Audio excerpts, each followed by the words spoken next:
que llegue.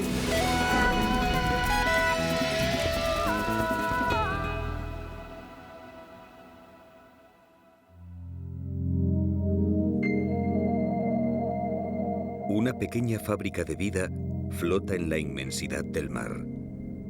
Cargada con la fuerza de sus pigmentos fotosintéticos, esta semilla de mangle se enfrenta a una larga travesía a través del gran azul, superando océanos, en su afán por conquistar nuevas tierras donde sembrar la vida.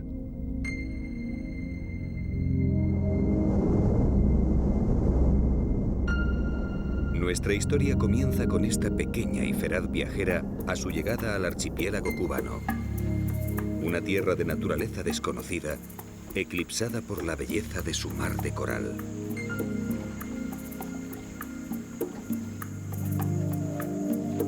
Aquí llegaron como ella otros mangles de tierras lejanas y crearon un mundo fascinante y desconocido. Una selva mitad aérea y mitad inundada. Un laberinto intransitable donde se refugian incontables animales. El manglar.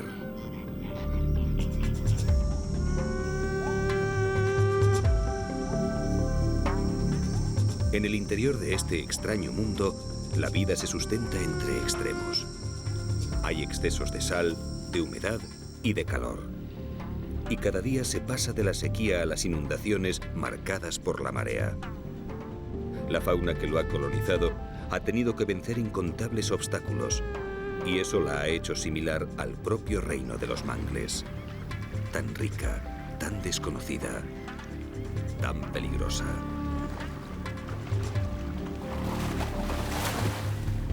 En este mundo intransitable, cada esquina esconde una sorpresa. Cada animal es un enigma y cada sombra un peligro.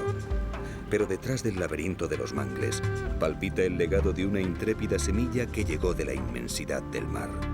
Un paraíso fascinante donde la vida ha permanecido ajena al hombre.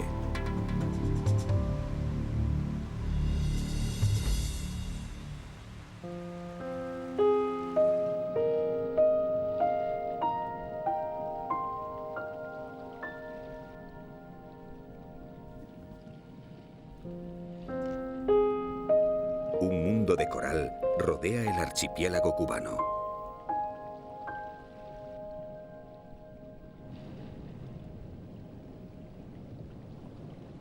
Grandes estructuras coralinas, resultado de milenios de paciente construcción calcárea, levantan los arrecifes que llenan de vida las costas de Cuba.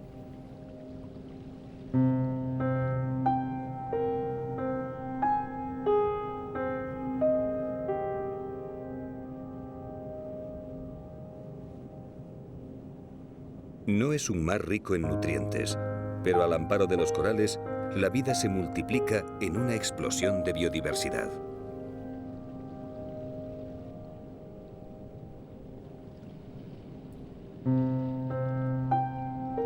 El arrecife coralino está compuesto por millones de diminutos pólipos filtradores capaces de convertir la energía solar y los escasos nutrientes del agua en materia orgánica disponible para el resto de los organismos de la comunidad coralina. A partir de ellos, la cadena se hace cada vez más compleja y millares de formas vivas distintas se desarrollan, desde los frágiles invertebrados hasta los peces más evolucionados y complejos.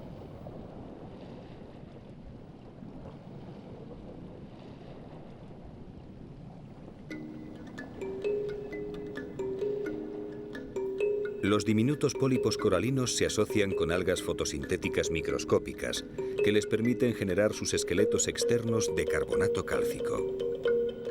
Cuando los pólipos mueren, sus esqueletos permanecen y sobre ellos se asientan millones de nuevos pólipos que se superponen, dando lugar al arrecife con el paso de incontables generaciones.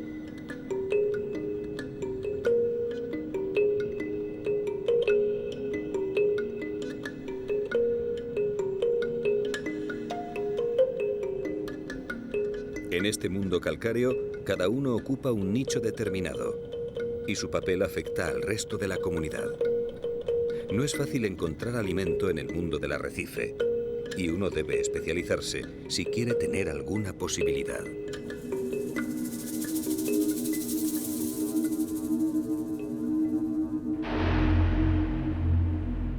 Para estos pequeños lábridos que recorren la piel de una morena, la solución implicó un riesgo evidente, pero consiguieron su puesto, haciéndose limpiadores de otros peces. A pesar de su pequeño tamaño, los lábridos no temen a ningún pez del arrecife. Todos necesitan que les liberen de molestos parásitos e impurezas de la piel, así que los diferentes lábridos limpiadores tienen permiso para acercarse y toquetear el cuerpo de todos, incluso de peces de aspecto tan temible como esta morena verde.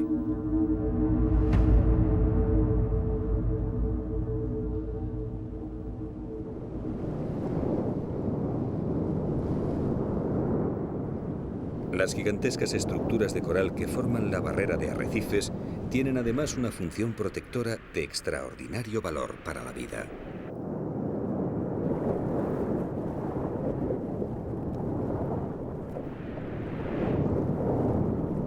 Como un dique natural, el esqueleto de los corales frena el ímpetu del mar parando las olas. Esto da lugar a una franja de apacibles aguas marinas que se extiende entre el arrecife y las playas de las distintas islas cubanas. Y es aquí, entre la calma y la turbulencia, donde comienzan a darse los factores que harán posible la vida del manglar.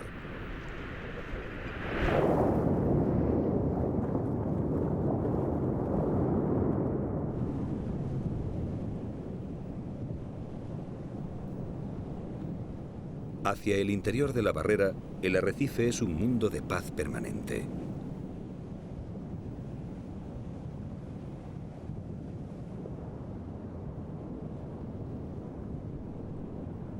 El agua es clara y somera, y las corrientes marinas que se filtran mansamente depositan los restos triturados de conchas y corales, formando un fondo de arena blanca.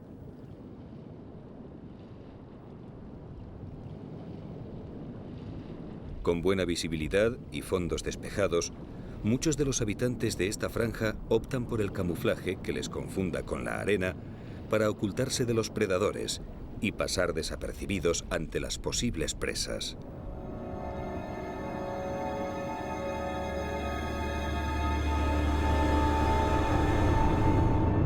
Otros, como las rayas y pastinacas, prefieren enterrarse y esperan a sus presas convertidos en fondo arenoso del que solo asoman sus ojos.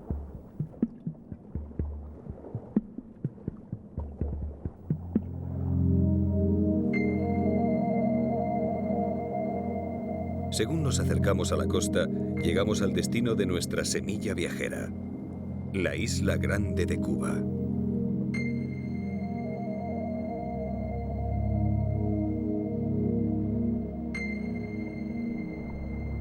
Aquí, el agua marina se mezcla con la dulce que llega de los ríos del interior de la isla. La mezcla produce un aumento de nutrientes y, en consecuencia, millares de peces e invertebrados se concentran a escasa profundidad. Por fin, llegamos al reino del mangle, el lugar donde otras semillas viajeras encontraron tierra. Es el final de trayecto de nuestra semilla y el inicio de nuestro recorrido por uno de los ecosistemas más desconocidos y fascinantes de Cuba, el manglar.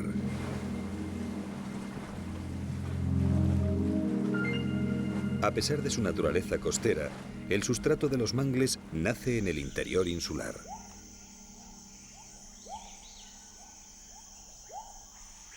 Las densas selvas que cubren las regiones altas del interior retienen el agua de las lluvias.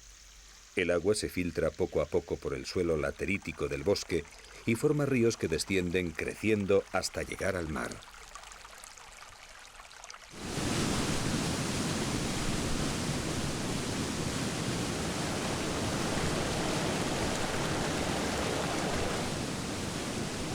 El agua que cayó en zonas altas va erosionando la superficie de la tierra, arrastrando minerales y materia orgánica en suspensión.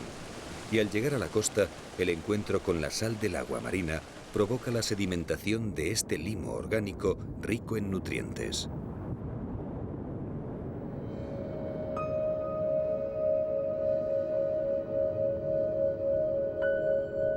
Es un mundo extraño y siniestro.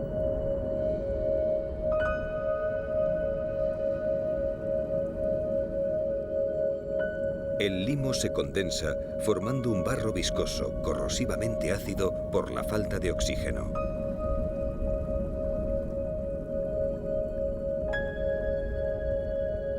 Extrañas formas surgen de la penumbra acuática. Hay poca luz por las partículas en suspensión y una creciente salinidad que cambia con las mareas. Pero aquí, en un lecho que parece opuesto a las necesidades de la vida, es donde se asientan y crecen los diferentes tipos de mangle.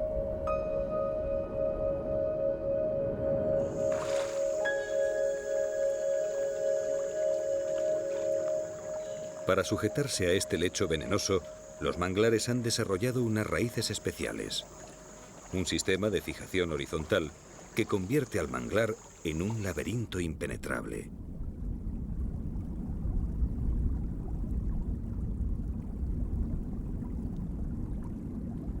Estas raíces extraordinarias consiguen extraer los nutrientes de la capa superficial del fango, mientras su complejo entramado afianza los limos que llegan del interior, evitando que las mareas se los lleven mar adentro. Para conseguir este milagro en un sustrato mortalmente tóxico, las raíces aéreas de los mangles cuentan con tejidos esponjosos que absorben oxígeno del aire o bien generan raíces que desde el fondo crecen como respiraderos hasta salir por encima del agua.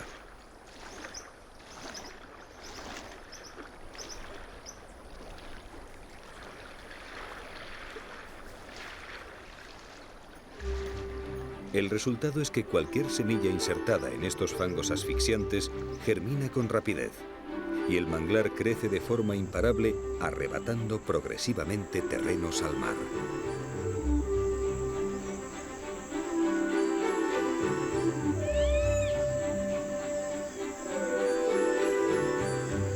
En superficie, el manglar es una selva de supervivientes.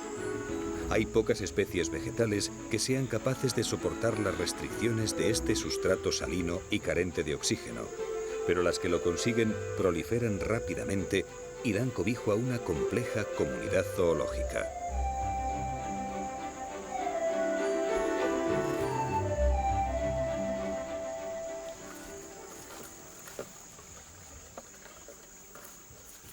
Para las jutías, las copas de los mangles son una despensa inagotable.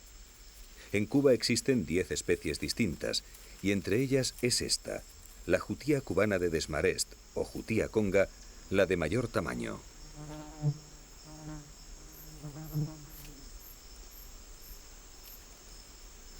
Generalmente las jutías son nocturnas, pero aquí en los mangles del norte de la isla pasan las horas del día escondidas entre las copas de los mangles, comiendo hojas, cortezas, frutos e incluso algún pequeño lagarto.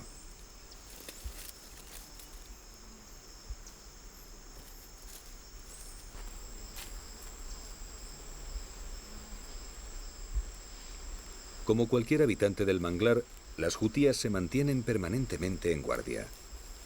Nadie está seguro en este laberinto de sombras. Cerca del suelo, el agua esconde temibles cocodrilos, y entre las ramas y raíces del laberinto de mangle hay boas que comen jutías, así que el mínimo movimiento cercano a las copas las hace ponerse en guardia y huir en busca de refugio.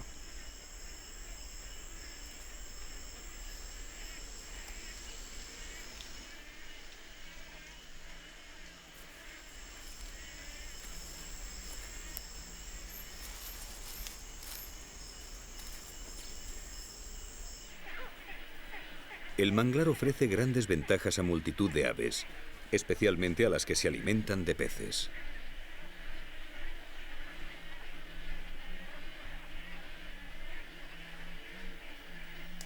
En un mundo rodeado de agua, los mangles ofrecen unas atalayas donde poder nidificar sin temer a los grandes predadores terrestres. Y por todas partes hay peces, invertebrados y pequeños reptiles con los que alimentar a los pollos. Así que al llegar la temporada de cría, los mangles se adornan con infinidad de nidos.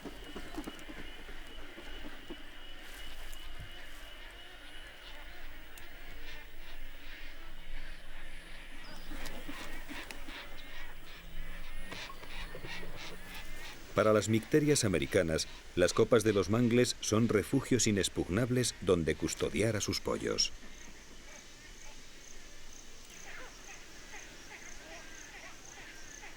Aquí no tienen predadores y hay alimento permanentemente, de forma que en cada puesta pueden sacar adelante a más pollos que en las colonias de cría continentales.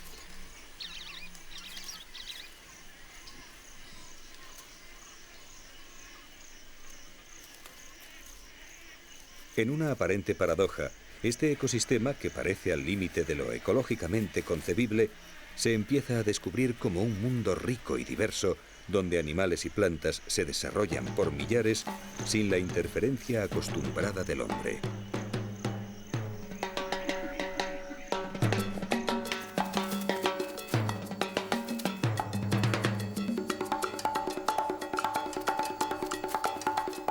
Este es un mundo intermedio surgido de las aguas del mar y de los ríos interiores. Un mundo híbrido que exige adaptaciones osmóticas importantes, pero en compensación ofrece cobijo y alimento casi inagotables. La mezcla de aguas dulces cargadas de nuevos nutrientes y las saladas que precipitan los sedimentos favorece el incremento de invertebrados y peces. Y esto convierte las austeras marismas y ensenadas del manglar en un lugar de cita para millares de aves acuáticas que acuden a diario a darse un festín.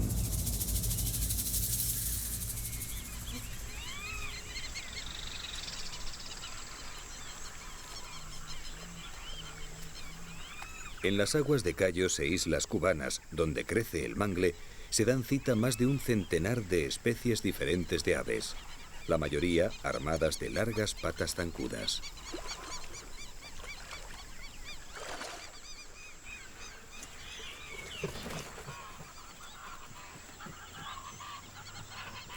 Cada especie tiene su pico especializado en la captura de un determinado tipo de presas, con lo que la competencia entre ellas se minimiza.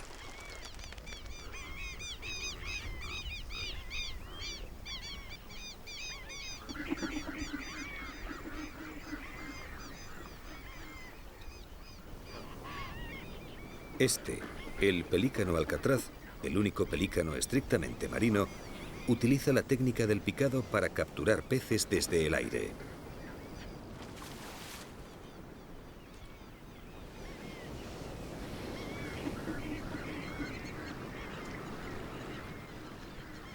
Otros son mucho más sofisticados y cuentan con picos prodigiosos, resultado de millones de años de adaptaciones enfocadas a filtrar el agua.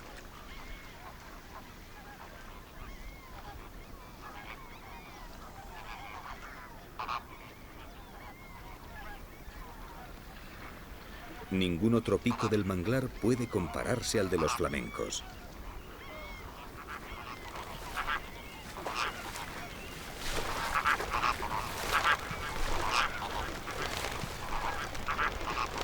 Atraídos por los crustáceos microscópicos que proliferan en las aguas salobres, miles de ellos acuden a los manglares.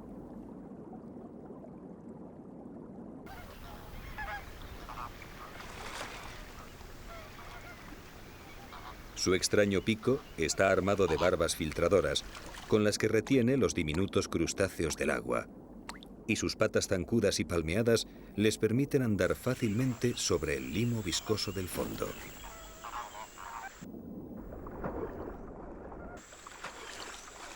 Hace apenas unas decenas de años, los flamencos eran muy numerosos en Cuba, pero el hombre acabó con la mayor parte de sus colonias de cría, y los últimos exponentes se esconden hoy en los manglares de la Isla Grande, cuya inaccesibilidad se ha convertido en su seguro de vida.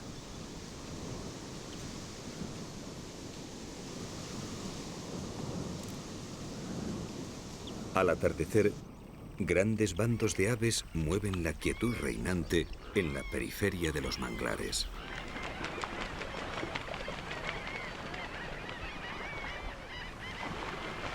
La parte externa de este inhóspito ecosistema, allí donde se reúnen las aves acuáticas a comer, es la más conocida y tumultuosa del manglar.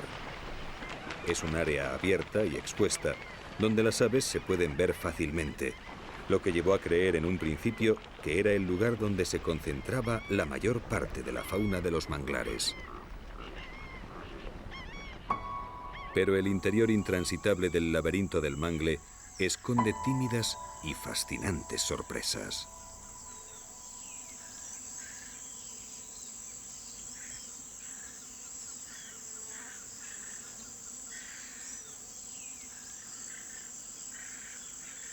Cuba, como el resto de las Antillas, es un territorio dominado por los lagartos. Entre las raíces aéreas, los tallos y las copas del manglar, millares de ellos se reparten el territorio marcándolo y defendiéndolo con señales propias de cada especie.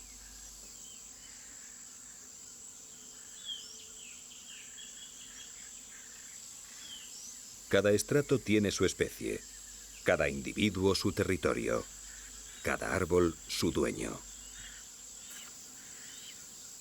Los anolis son el género más extendido y con mayor número de especies.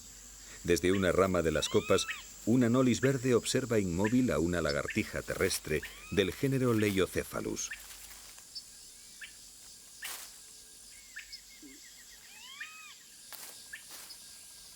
La mayoría de las especies son miméticas con el estrato que ocupan. El camuflaje es imprescindible para su supervivencia. Los que viven en ramas y troncos son de tonos pardos. Los que colonizan las hojas de las copas suelen ser verdes, y los terrestres simulan el color de las hojas secas y las hierbas del suelo.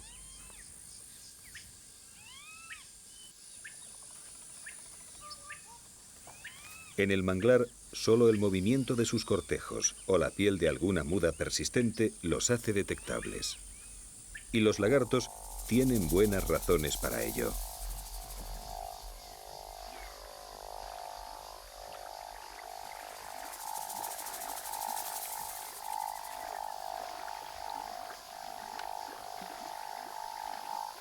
Aunque el agua es una barrera para muchos animales terrestres, algunos cazadores cubanos son buenos nadadores.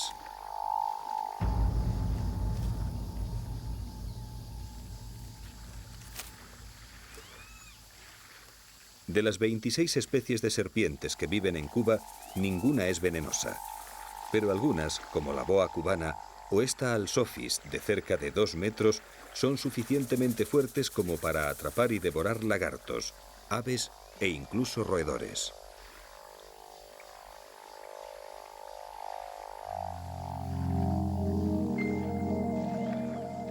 El éxito colonizador de los manglares se debe por igual a sus extraordinarias adaptaciones para crecer en un medio salobre y ácido, como a su extraordinario método de reproducción.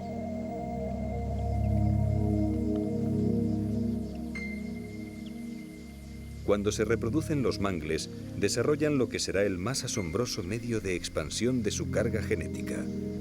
Unos colonizadores preparados para viajar largas distancias. Sus semillas. Las semillas de los mangles germinan cuando todavía están en las ramas. Su forma de lanza es su primer arma colonizadora. Cuando están suficientemente desarrolladas, se desprenden del árbol y su aguzado extremo se clava con frecuencia en el fango. Y un nuevo árbol queda plantado y comienza su desarrollo.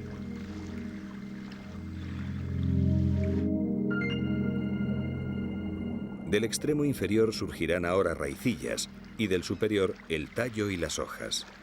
Poco a poco, estos nuevos vástagos crecen y el manglar gana paulatinamente terreno al mar.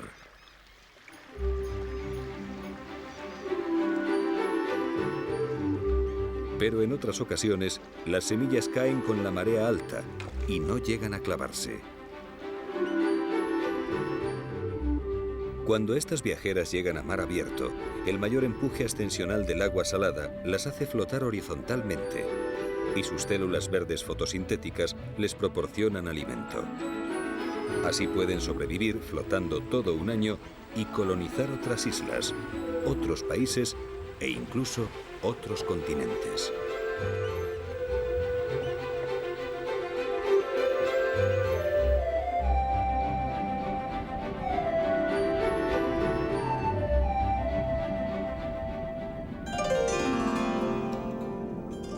A pesar de las concentraciones de aves de sus estuarios y de la vida escondida en el interior de sus frondas, El lugar donde el manglar manifiesta su mayor riqueza biológica es en el claroscuro mundo de sus raíces sumergidas.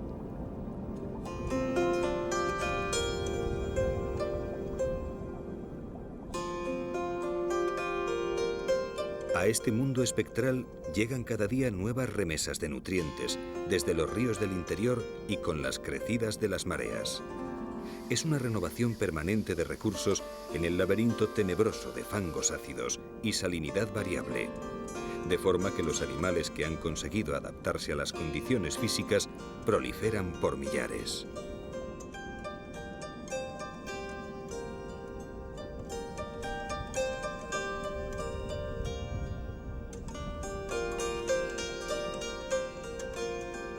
Hasta los rincones que parecen yermos rebosan de formas vivas. Los organismos filtradores, como las ascidias, anémonas, esponjas y moluscos, se adhieren a las raíces lisas y las cubren dándoles un aspecto barroco.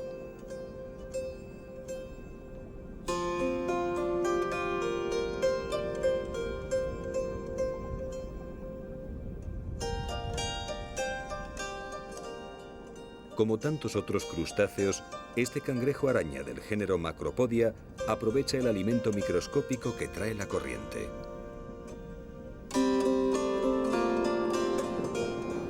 Como él, millares de pequeños alevines se dan un festín. El mundo sumergido del manglar no solo les ofrece alimento de forma continuada, sino que además les brinda protección, permitiéndoles encontrar un refugio rápido en la cuadrícula infinita de agujeros, poros y oquedades que forman las raíces.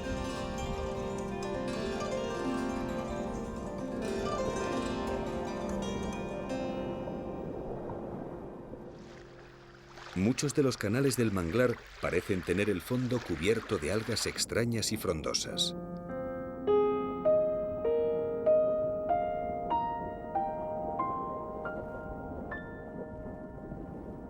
Miles de medusas se voltean y descansan con sus tentáculos hacia la superficie, filtrando el agua, convertidas en exuberantes plantas de un reino intermedio, un espejismo vivo en el ya de por sí extraño y fascinante cosmos del manglar.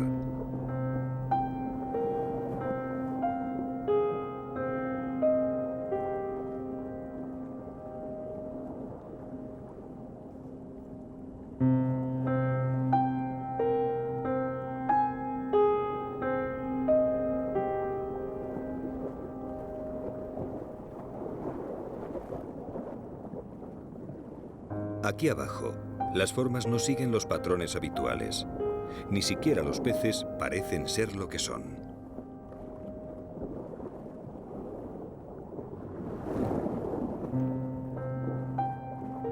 Para el pez murciélago, el lodo y las raíces son su mundo. Mimético con el fondo, apenas necesita nadar y anda con sus aletas transformadas, simulando un ser anfibio propio de la mente de Lovecraft.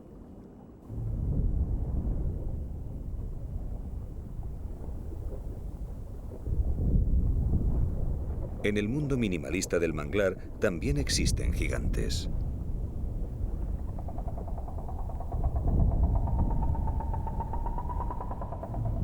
Con tallas de hasta 4,5 metros y pesos de casi 600 kilos, los manatíes son los mayores mamíferos del manglar.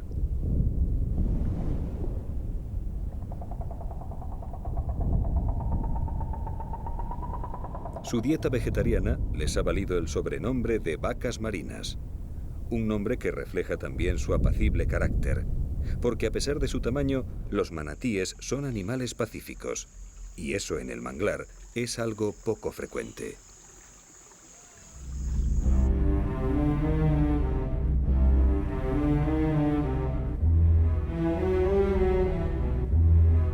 El mundo de los mangles cubanos también tiene sus demonios.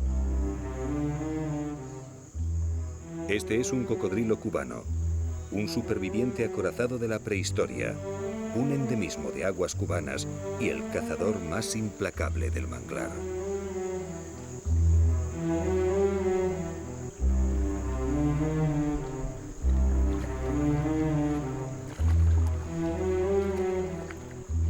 Aquí, dentro y fuera del agua, existen cazadores blindados y temibles.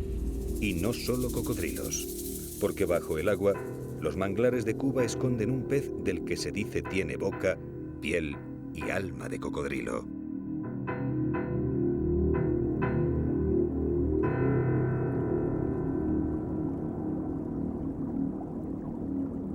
Acechando entre las raíces un manjuarí, un pez perteneciente a una estirpe que tuvo su apogeo en la era mesozoica, espera inmóvil la llegada de una presa.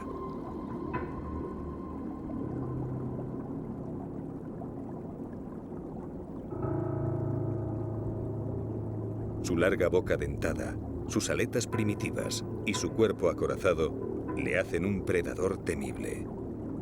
Tanto que al manjuarí o pez lagarto, como también se le llama, le temen incluso los cocodrilos de corta edad.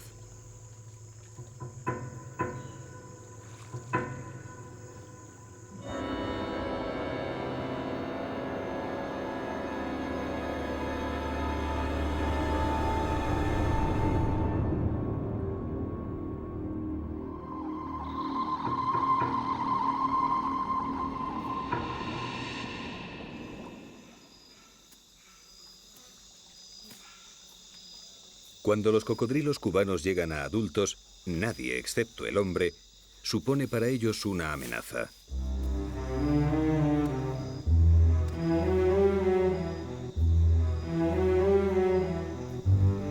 En sus dominios, el resto de los seres vivos son sus presas. Peces, anfibios y reptiles, aves y mamíferos. El cocodrilo cubano no hace distinciones. Es un experto cazador y cada movimiento supone para él una invitación a la caza.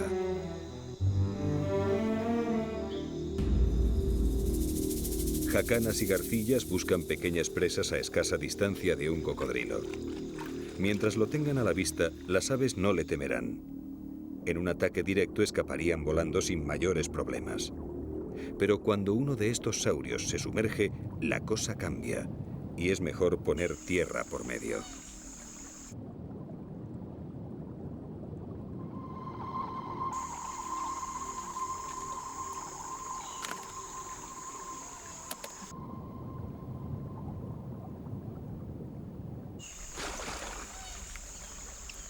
Hoy los cocodrilos cubanos solo se encuentran en dos pequeñas localizaciones.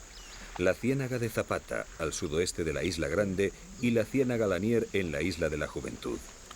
Y esto los convierte en los cocodrilos de distribución más restringida del planeta.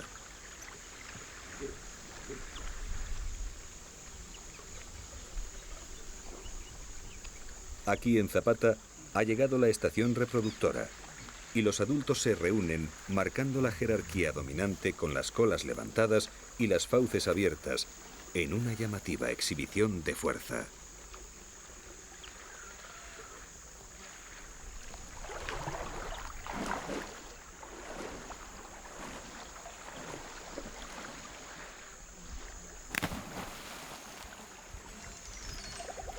Estas exhibiciones decidirán el orden y el derecho de apareamiento, y ninguno de los machos cede fácilmente.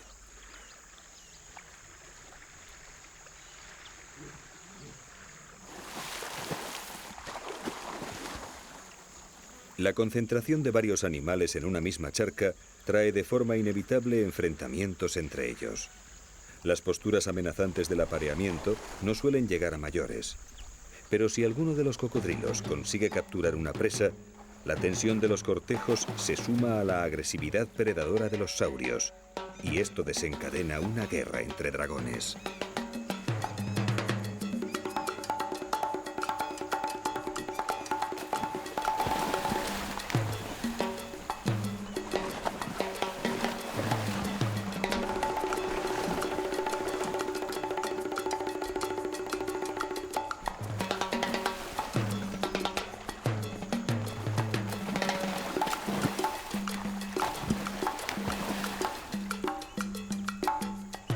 A pesar de lo llamativo de los combates, es raro que se produzcan heridas de importancia. Pasados unos cuantos enfrentamientos esporádicos, queda claro cuál es el macho dominante. Ahora la charca ya tiene un rey y el monarca impone sus normas.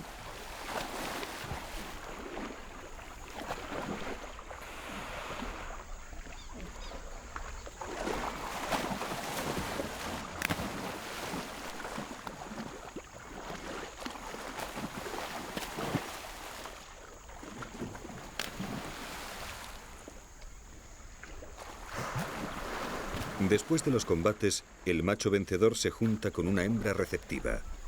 Esta aplaca su agresividad levantando el morro en señal de sumisión.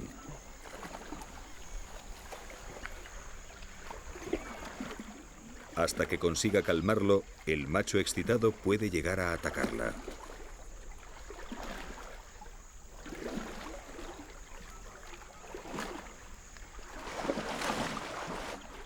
Cuando hembra y macho se aceptan, comienza un cortejo que recuerda a un baile. Luego la hembra se sumerge, expulsando aire por la boca y la nariz, y el macho la monta en una larga cópula que puede prolongarse hasta 15 minutos.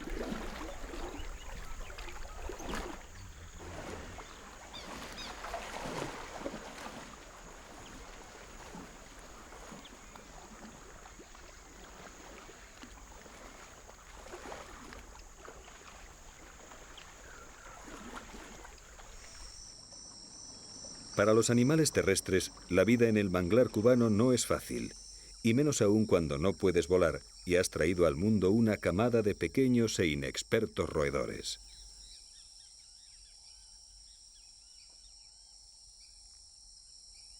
Esta jutía basa la seguridad de su camada en el laberinto de pasadizos de un tronco seco de mangle.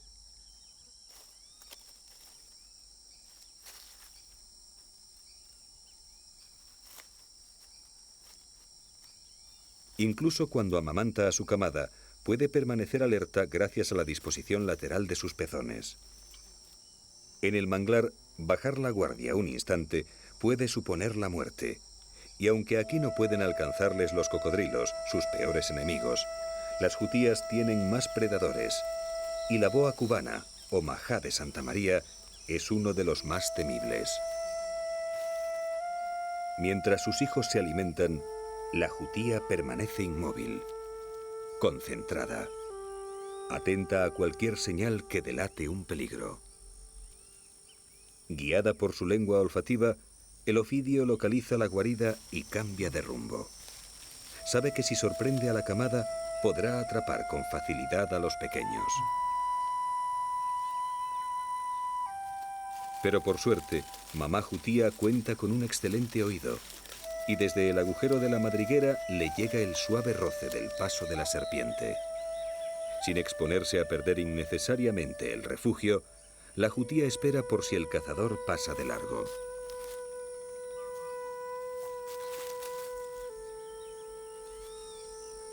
Para su desgracia, la boa sigue fiel a su objetivo.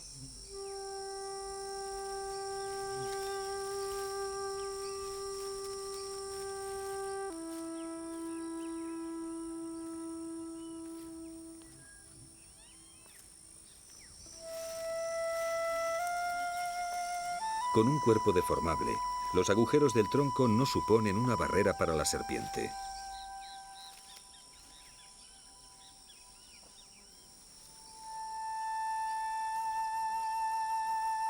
Pero en cuanto asoma por el primer hueco, la jutía conduce a sus hijos por una salida de emergencia y la familia se pone a salvo.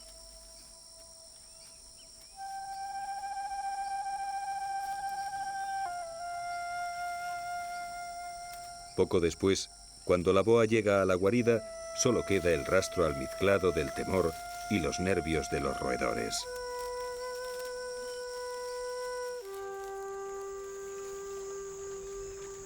Para las jutías del manglar, el tránsito por el suelo supone un riesgo permanente. Están adaptadas para trepar, correr y nadar sin problemas, pero el agua de Zapata suele tener siempre algunos ojos vigilantes. E incluso cuando uno se siente a salvo, puede tener a la muerte rondándole a la espalda.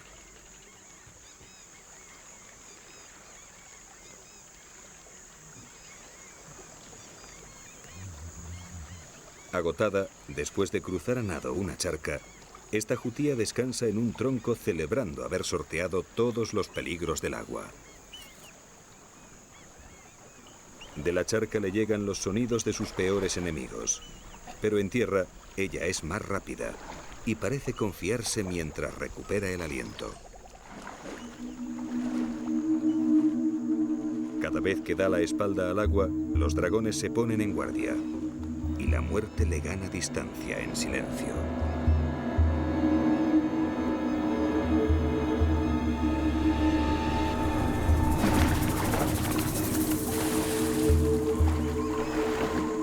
Por suerte, aún le quedaban fuerzas para un último salto, y en la seguridad de la tierra firme, la intrépida jutía se aleja, dejando al voraz cocodrilo cubano sin una presa que daba ya por segura.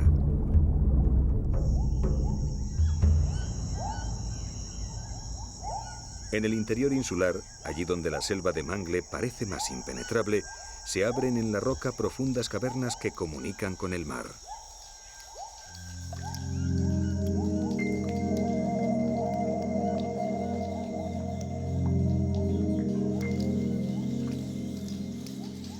Estos cenotes ocultos, mundos insospechados en los que el tiempo parece haberse detenido, son el hogar de una de las criaturas más fascinantes y desconocidas del manglar cubano: los peces ciegos del género Cubanichis.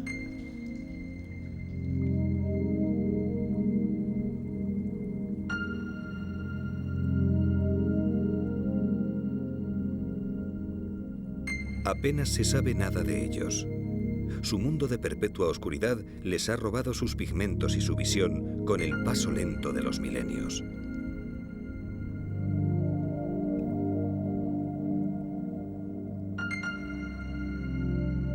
Ahora son sombras blancas en un universo negro.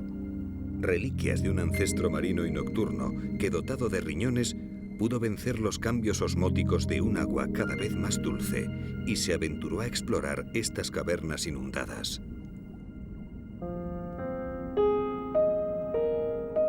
Impulsados por elegantes ondulaciones de sus aletas continuas del dorso y del vientre, estos Cubanichis nadan con la tranquilidad de saberse en un mundo exclusivo en el que no tienen predadores, buscando las señales sensoriales que detecten alguno de los camarones de agua dulce de los que se alimentan.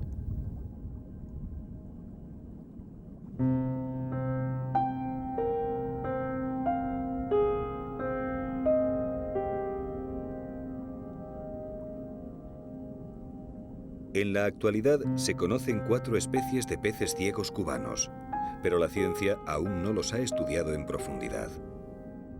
¿Cómo pudieron adaptarse a los cambios radicales de 2 mundos tan opuestos como las cavernas de aguas dulces y oscuras y el luminoso mundo recifal? ¿Quién fue aquel pionero de los corales que emprendió la aventura evolutiva que dio origen a estos fantasmas de los cenotes cubanos?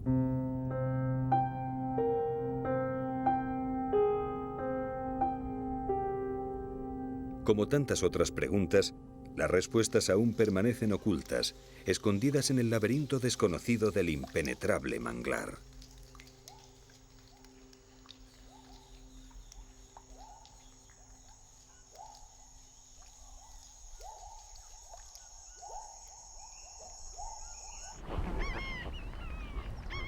Todos los años, las lluvias estacionales inundan la ciénaga de Zapata. Las lagunas interiores se multiplican y las aves llegan para anidar, uniéndose a las locales, las especies migratorias. Esta es una época de abundancia y el manglar parece cobrar movimiento por el trasiego de las distintas especies en busca de alimento. Zunzunes y oropéndolas vuelan entre las flores en busca de néctar e insectos, mientras en las áreas abiertas de reciente inundación se produce una explosión de vida.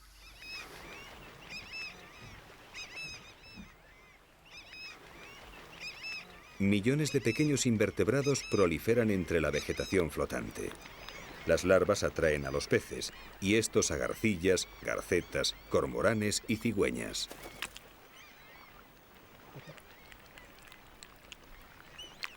Con las lluvias, millones de mosquitos se desarrollan en el agua, pero gran parte de ellos no llegará a adulto, atrapados por los especialistas en andar sobre nenúfares y plantas acuáticas.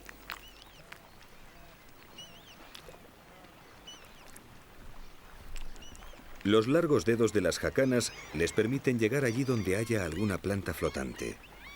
Ligeras y precisas, levantan la vegetación y atrapan a los invertebrados que se esconden bajo ella.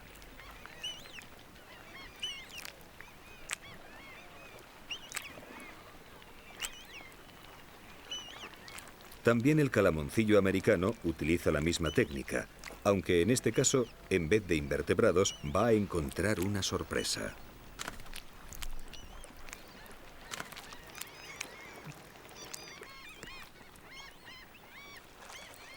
Con el aumento de peces disponibles, los cormoranes orejudos se preparan para criar. Estos cormoranes suelen ser migratorios, pero la subespecie Floridanus, que habita el sur de Florida y el archipiélago cubano, se ha hecho sedentaria, tal vez por la constante abundancia que ofrecen los manglares.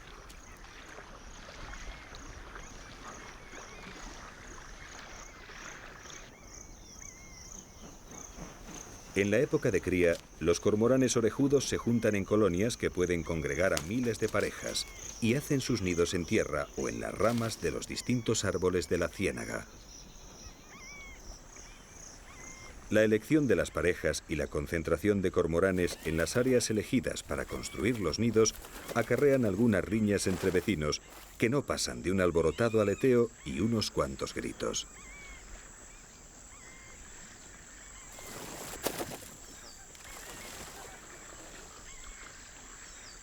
En esta ocasión, la disputa acaba pronto.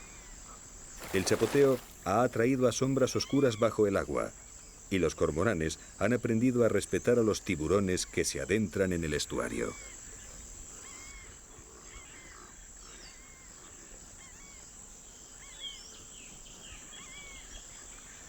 Una sombra aún mayor aparece en las aguas claras.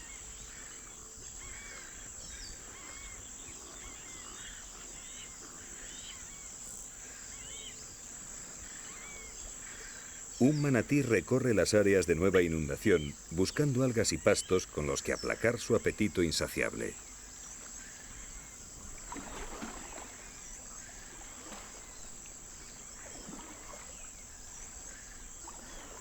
Impulsado por sus extremidades posteriores, transformadas en una aleta ancha y plana, el manatí avanza escoltado por un permanente ejército de peces que se alimentan con el limo que levanta el mamífero y las algas y parásitos que cubren su cuerpo.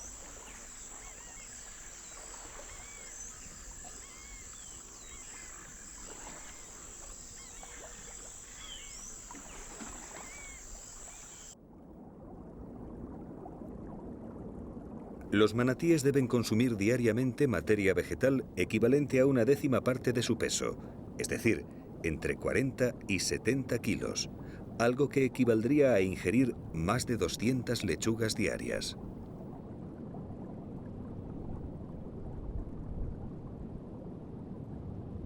Su incesante actividad alimentaria es buena para el manglar, porque mantiene abiertos los canales que de otra forma se colmatarían de vegetación en pocos meses.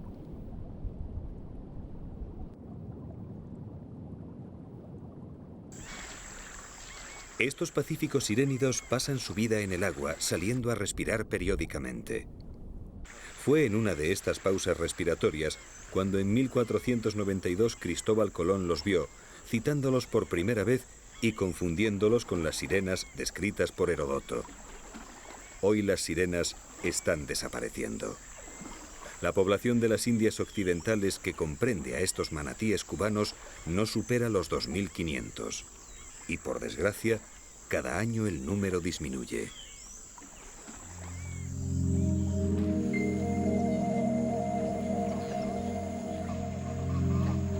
El mundo del manglar cubano es aún un lugar desconocido que esconde tesoros y descubrimientos biológicos que sorprenderán al mundo.